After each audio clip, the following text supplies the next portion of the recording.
जिस चुनाव में बड़े बड़े दिग्गज पार्टियों का मजबूत आधार होने के बावजूद अपनी सीटें नहीं बना सके, उस चुनाव में दो ऐसे निर्दलीय प्रत्याशियों ने जीत दर्ज की जो सलाखों के पीछे बंद थे और वो जहां से चुनाव लड़े वहां से सैकड़ों हजारों किलोमीटर दूर कैद थे।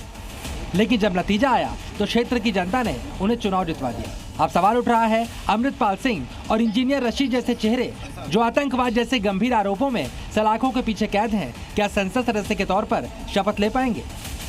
क्या ये दोनों सलाखों के पीछे रहकर भी सांसद बने रहेंगे?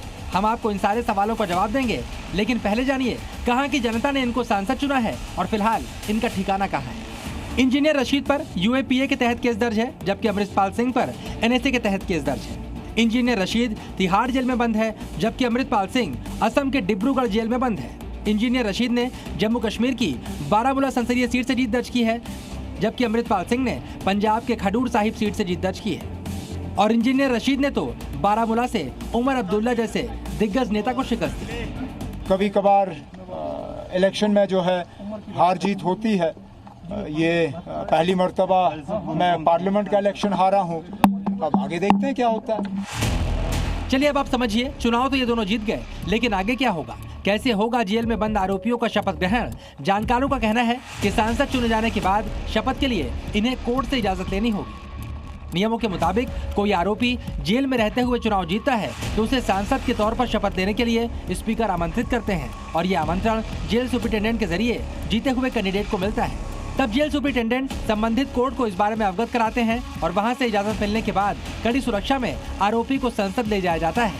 संसद के सुरक्षा कर्मी गेट पर उन्हें अपनी सुरक्षा के घेरे में लेते हैं और फिर उनका शपथ ग्रहण होता है। कई बार शपथ के लिए मिलने वाले आमंत्रण के बाद आरोपी खुद ही वकील के जरिए कोर्ट से संसद जाने की इजाजत मांगते हैं और कोर्ट की इजाजत के बाद वो संसद जा सकते हैं। क्या मोड एंड मैनर होंगे वो कोर्ट डिसाइड करेगी कि कैसे वो आएंगे, ये देखते हुए कि कहीं ऐसा तो नहीं कि लॉ एंड ऑर्डर के लिए खतरा है, कहीं ऐसा तो नहीं कि ये जेल बाहर रह करके कुछ और जो है माने जो अनैतिक गतिविधियां हैं या इलीगल गतिविधियां हैं उनको अंजाम देंगे। लेकिन ऐसे मौकों पर इस बात का खतरा भी रहता है कि यात्रा के दौरान आरोपियों को रिहा करवाने की कोशिश हो सकती है। ऐसे में अदालत इन तमाम पहलुओं पर विचार करके ही इजाजत देती है। अमूमन देखा गया है इस तरह के केसेस में जल्दी बेल तो मिलने वाला इनको है नहीं, तो इसलिए ये एक बड़ी गंभीर इशू खड़ी हो गई है आज के दिन में, जो पार्लियामेंट को स्टेप इन करना चाहिए कि ऐसे ऐसे लोगों को इलेक्ट ना होने दें, नंबर 1।